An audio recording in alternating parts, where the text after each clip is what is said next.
Welcome back to the Mainstream Podcast, and today we seem to have misplaced our bodies. Yep, I know. We're just heads today. Floating, That's all we decided to bring with us. just floating arms. Mm-hmm.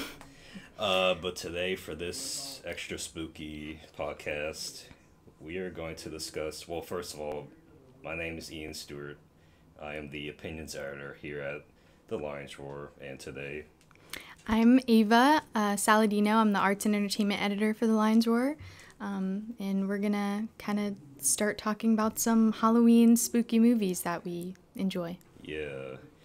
So, it's the Halloween season, and we decided that we wanted to talk about some of our favorite sort of spooky. Mm-hmm. I feel like most of the ones we're going to talk about are like creepy. Yeah, but they're not like horror movies. They're more just like they put you in the spirit of Halloween. Like whimsically Yes. creepy. So, It's a good word. the first one that came to mind for Halloween sort of movies that are like spooky in like a fun way is Nightmare Before Christmas, which for me is kind of like a double up holiday movie because I watch it like twice a year, like now, Yeah. and then a few months later for Christmas. Yeah, that's like a debate whether it's a Halloween or a Christmas movie, but I feel like the majority of it is more spooky, and then there's just a little bit of it that's Christmas. It's Christmassy. Yeah. I had never really seen the movie up until I want to say 8 or 7 years ago, because I had always seen little clips of it, like on like promos of like Jack walking down the spiral thing, and I knew that it was like a Tim Burton sort of movie. Yeah.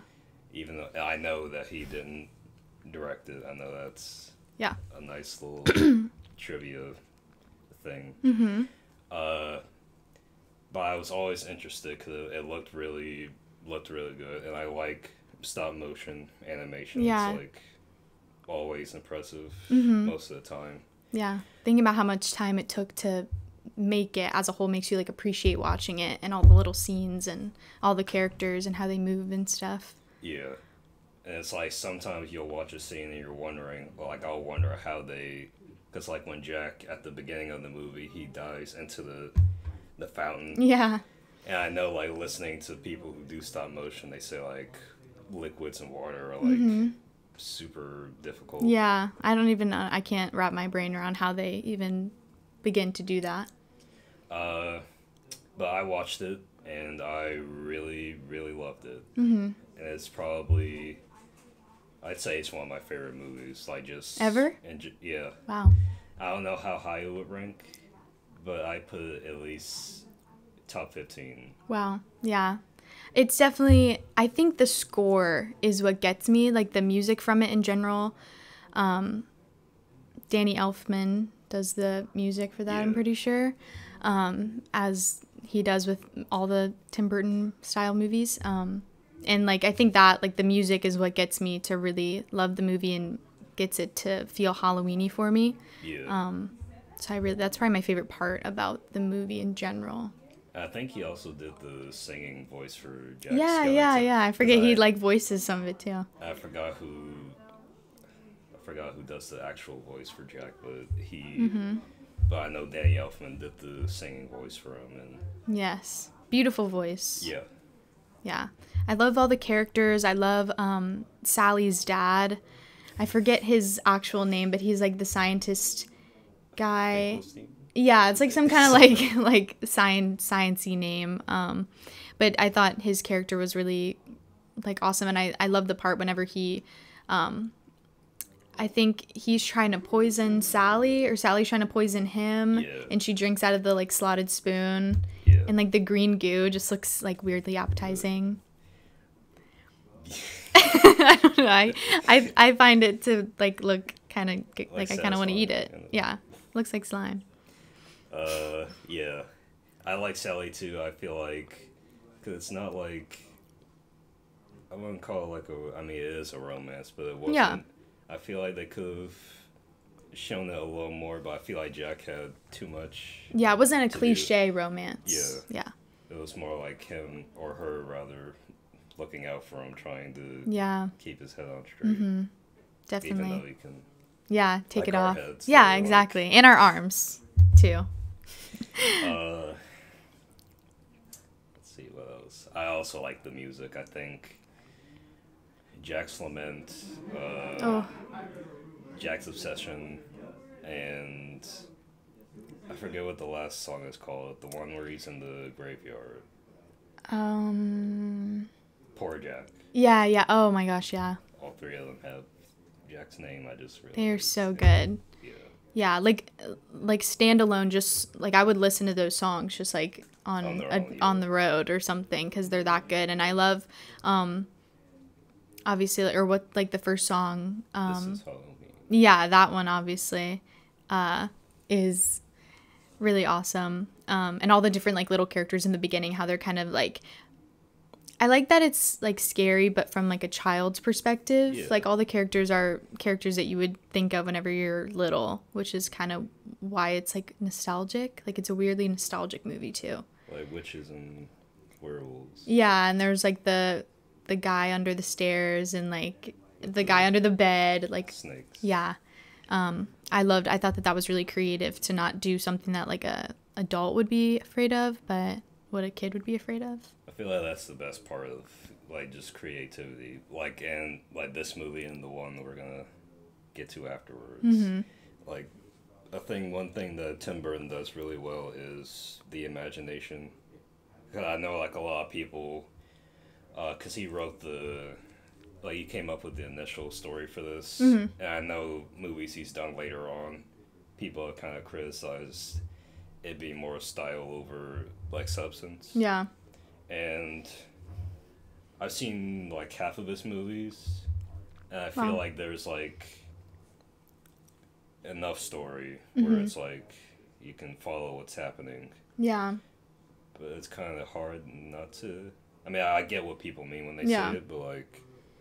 But it's the fact that like he can do both. Like he can create an awesome story, but then also make it like visually impressive. Like not a lot of people I feel like can do that, or I'll watch just some other scary movie or some Halloween movie where it's like the plot's really good but the acting is bad, or it's like, you know, it's never everything encompassed. But I think the ones that we picked are all have kind of it all. It's a simple movie. Mm-hmm. I think before he intended it to be a movie, I think it was supposed to be like a children's book. Oh, which like that would be awesome. Yeah. I'm sure they do have books now, though. Like, because that's like, I would say that's probably the movie that is, like marketed on the most around Halloween. Like that's whenever you start to see all the like Jack Skellington and Sally stuff. Socks and pillowcases and all kinds of stuff all in the stores.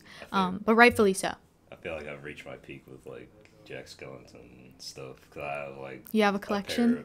Like 2-3 pairs of socks, a shirt with his the suit, and a onesie. Well, I think I brought the onesie here one Halloween. Yeah. I don't think you were here for it, but I don't think so, but that does sound awesome. It's just great. Yeah. So I think while we're still on the subject of Tim Burton, let's go back a little further. To the 80s, yeah. Because his other film, Beetlejuice. Mm-hmm.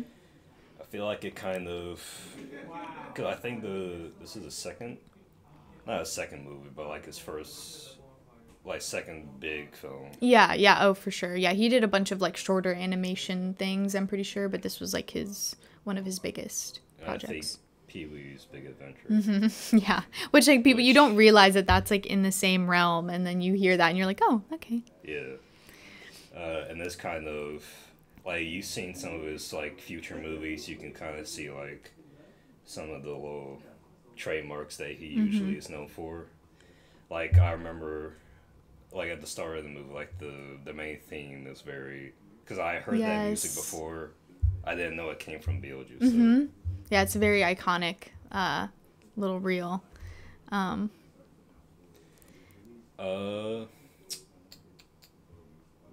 Do you remember the first time you watched Beetlejuice? It was actually a few months ago. Oh, wow. It was new? It was okay. Yeah, it's very fresh in my mind because That's good. Well, because like when I was a kid, unless it came, because this was before streaming. Like when we were, Yeah. Like we were old enough. We're so old. Yeah. That before Netflix, before Hulu, we had to watch things as they came on TV. Yeah. Yep. So if it didn't come on TV a lot, I didn't really Like, yeah, see you it. can't. Or on DVD. Right. So, but I always seen, like, Michael Keaton. I didn't realize it was Michael Keaton. Yeah. Until, like... He makes the movie, to be Yeah. honest. Yeah, I would say so, too. I mean, 'Cause- everybody is amazing. Winona Ryder, of course, but I'm like a Winona Ryder fanatic, I'd say. So I love seeing her so young in that movie. It kind of shows, like, how impressive she is as an actress, 'cause she was so little I in think that she movie. was, like, 16, 17. Yeah, she might even be was, like- younger than that, but I think she also just, like, looks younger. Yeah. But Because yeah. I know she did Heathers, like, in 89. Oh, yeah, it was pretty, I think. yeah, pretty soon. Yeah. But yeah, Michael Keaton is amazing. That, I think Beetlejuice is a movie that people get obsessed with because that character isn't, like, unlike any other character from any movie. Like, he's, like, kind of raunchy, but in, like, a funny way. Yeah. And, like, you kind of, it's like a love-hate relationship. Like, you're like, ew, like, I don't want to talk to that guy, but you also kind of want to talk to him. Yeah, because he's, like... Because, like, in the movie, like, he's their, like, last resort. Like, you Yep. don't want to... Well, and I forgot the lady's name, but, like, she's, like, the supervisor, I think. Yeah, yes, I know who you're talking about. And she I forget tells the a name. couple, don't mess with this. Yeah, she's But- like, do not touch it with a 10. I've always kind of compared it to, like, Saul Goodman. Yeah. Like, kind of like the person you don't want. It's like, yeah, definitely like last resort. There's steps you could take. But then, as we know, they end up taking that route anyway. Yeah. But like we were talking about with Nightmare, the creativity. Like I remember when they're actually in go like to the office space. Yes. And they're seeing all of the people sitting in like the Yeah. doctor's chairs. You can see how they've died. Yeah. And I think my favorite is the guy who's like just a black skeleton. the smoker. Skeleton. Yeah, he smoked like all his life and he still has one. I think there's a point whenever he asked them if like they have a light Like, or something. And yeah, Stuff like that. it's like, funny consistent. I would say like that one's definitely a lot more funny than Nightmare Before Christmas. Yeah. A lot more comedic stuff in there. The characters in general, like the Dietzes are kind of this like posh family from New York. I think that's where they moved Yeah. from. And they just nailed that character, like artsy and kind of pretentious, and like that was so good. And then they come into this like old house and they want to redo it and make it all concrete. Yeah. Like that was just so like this genius. old farmhouse in the middle of like Yeah. Connecticut. Very ahead of its time. Like that type of comedy, like it felt like just ahead of its time Yeah. for me. I was kind of surprised that they were kind of, cause like once I figure out there's ghosts, like the couple, I was kind of surprised they were kind of like, oh, we want to talk to them, kind of. Mm-hmm. Like I was just expecting it to be like we need to get like our own, cause Beetlejuice is like a bio exorcist, like gets the Right. living out of the house, Yeah. but like I was expecting them to get like a regular Mm-hmm. exorcist. Right. Yeah. No, he like formed a whole new concept for the movie. And that's why I think people love it, is because it's so singular. And they have just come out with Beetlejuice, Yeah. the sequel to the first Beetlejuice. We both have not seen it yet. I've heard some people really like it. I've also heard some people say that it's kind of just... I mean, it's like a sequel. I feel like sequels are never as good as the original. Yeah, unless there's like a huge... Well, and this can be a problem too. If there's like too many branches to climb on. Yeah. That can be a problem too. But I feel like... I mean, like you said, I haven't seen it, so... Right. I know we can't really judge it too hard, but I do feel also that like the fact that it was made in the 80s and it's grainy and the CGI is kind of bad, it makes it good. Like it makes it just, I don't know, it feels more genuine, like the sandworm. Yeah, And- I think that was... I couldn't well, this probably is a good thing. I couldn't tell what was CG. Because, like, what's the sandworm? The sandworm's like, you mean, like, is it stop it was, motion or yeah, I CGI? thought it was like a puppet. Or not a puppet, like yeah. a Yeah, like they, motion. yeah, like they created the sandworm, but I guess like the parts whenever they're like aging and like, oh yeah. Yeah, like there's still CGI in the movie, and there's just parts where you're like, wow, like that looks different really? than, yeah. But I love that. Like I love looking at that kind of stuff. Yeah. That and the practical like makeup, it's like Yes. chef's kiss. So impressive. I know. I have like a really weird fascination with the mom's art pieces. Yeah. And the part whenever they come to life. The sculptures. And the sculptures, and they're kind of like walking around. Like I love that part. It is very Tim Burton, like encompassing in a scene, like art sculptures coming to life and walking around and being creepy. Yeah. I feel like I'm looking at the list, and I think you'll be doing most of the talking for. Oh, have you not seen that next? Well, wait. Before we get into that one, let's speaking of stop motion, I want to talk about Coraline, because that's a movie that I guess you wouldn't say is like a Halloween movie, but it's like October vibes. Yeah. You know. There's like some movies that are not like explicitly Christmas or like Right. Halloween, Thanksgiving. But you watch them during that time. Like I watched. More like a feeling sort of. Yeah. Well, and like the music in that movie and the stop motion and that. I mean, I watched Coraline when it first came out. I think it was like 2009 or 8. Yeah. So we were little kids, but we were still old enough to understand the movie and stuff. And yeah, I just love that movie. I love Coraline as a character. Just like her childlike wonder about everything, and like, I mean, that movie is kind of scary. Yeah. Like the other mother chasing her on the spider web, and like that is just straight up terrifying. Yeah. It kind of. This is a weird. This just came to me. It kind of reminded me, because I also just watched this movie recently. It kind of reminded me a little of Spirited Away. Sort of. Yes. Oh, like yes. That same kind of. I get like that. A young girl. Her real, like, family is like very unideal. Like, yeah. Well, and like different from her too. Like that's why I like Coraline is like so much different from her parents. Yeah. That is a good comparison. I can kind of see that. I also love the other people that live in the Pink Palace, I think is what it's called, or the Pink Mansion, or I think it's Pink Palace. But like Mr. Bobinski and the two sisters, that those characters are just so like, and these are all like actual puppets, so they're like made and crafted. They're like little art pieces, and they are so cool. Like I would love to see the real little like Mr. Bobinski and all his little mice.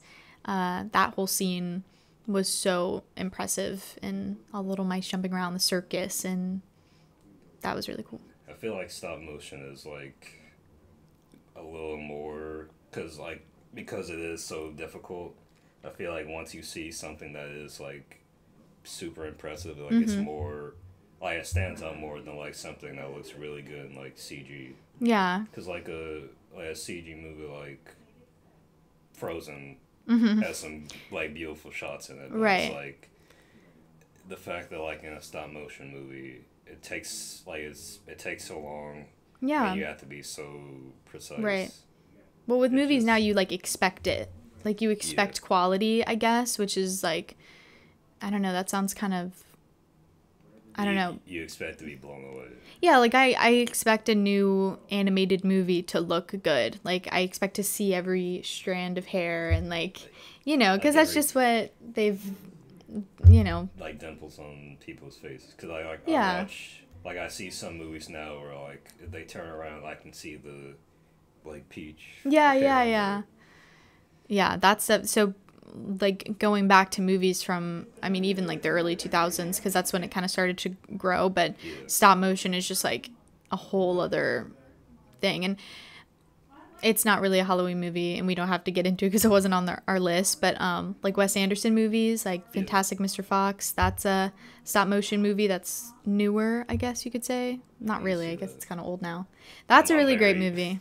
That's more fall. Like, yeah, that's like a... I'll still bring it up because it's still October kind of feeling. Everything's orange and they're foxes, so duh. But moral of the story, stop motion is really impressive, and I love it. So do I. Would you like to transition into... a little bit more of a scarier movie? Talk about... The one thing I know about The Shining is... Well, I know Jack Nicholson, who's... Like, the movies I've seen him in, he's always amazing. Yeah.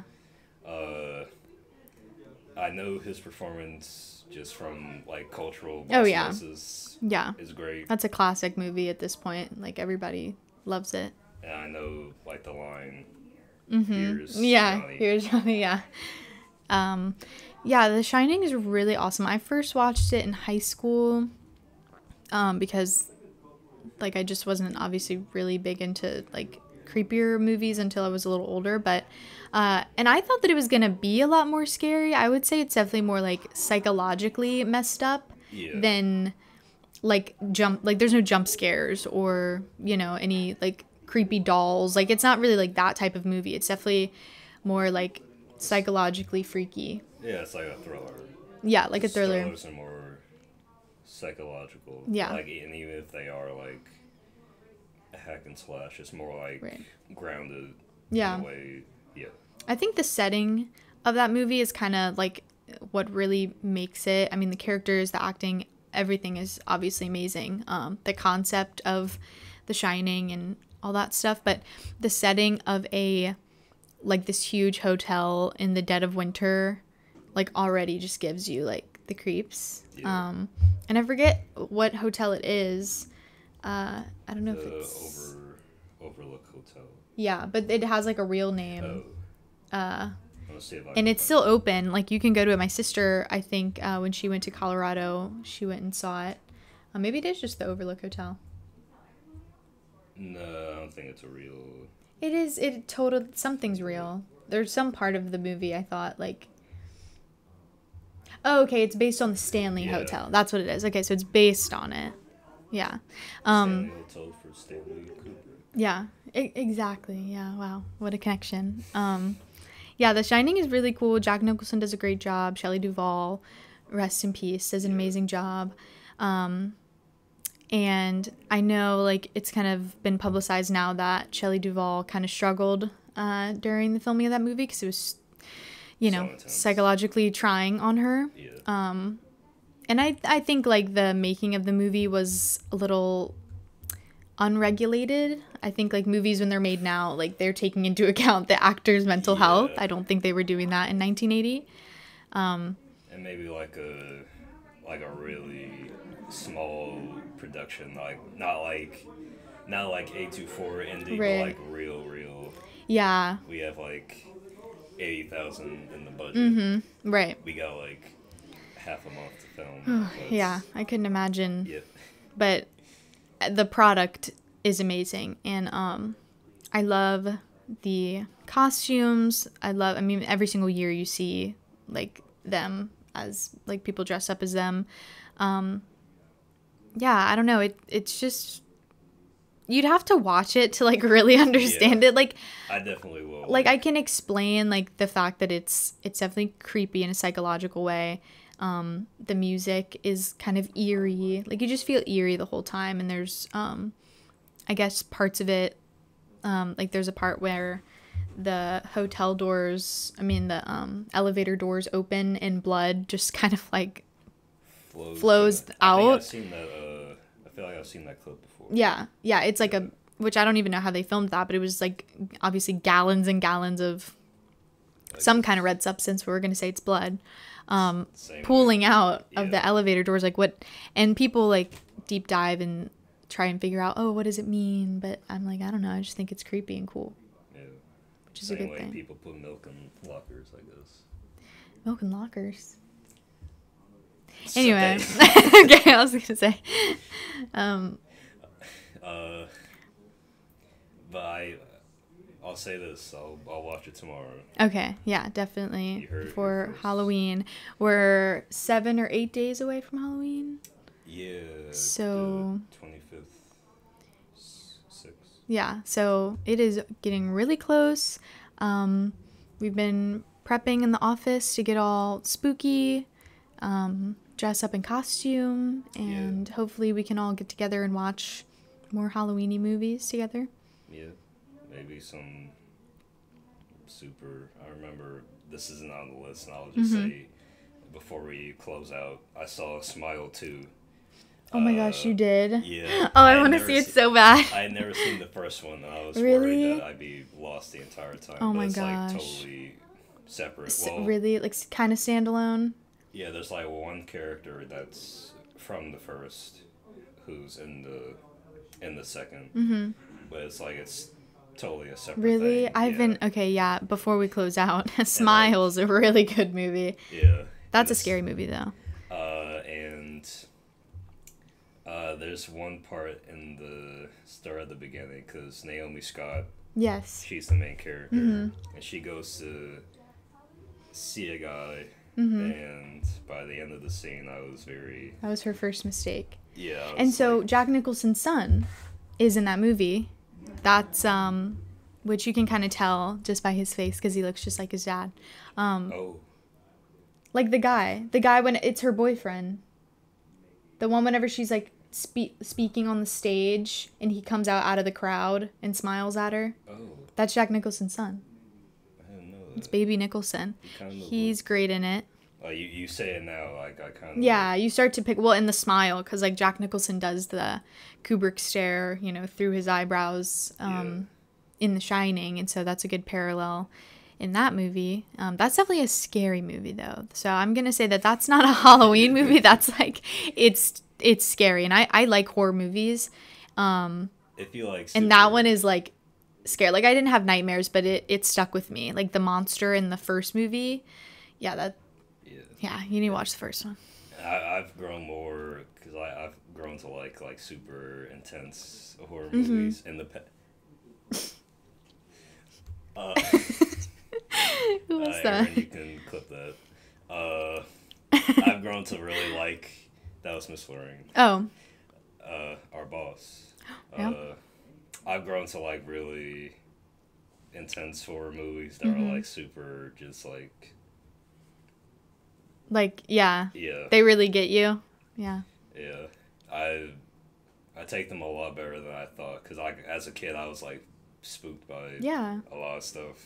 So like now I can handle just about anything. Yeah, I think that's why I appreciate movies like Smile and stuff, because they're not following like the cliche like 5 horror movie tropes. Like there's no clown, there's no doll, there's no ghost.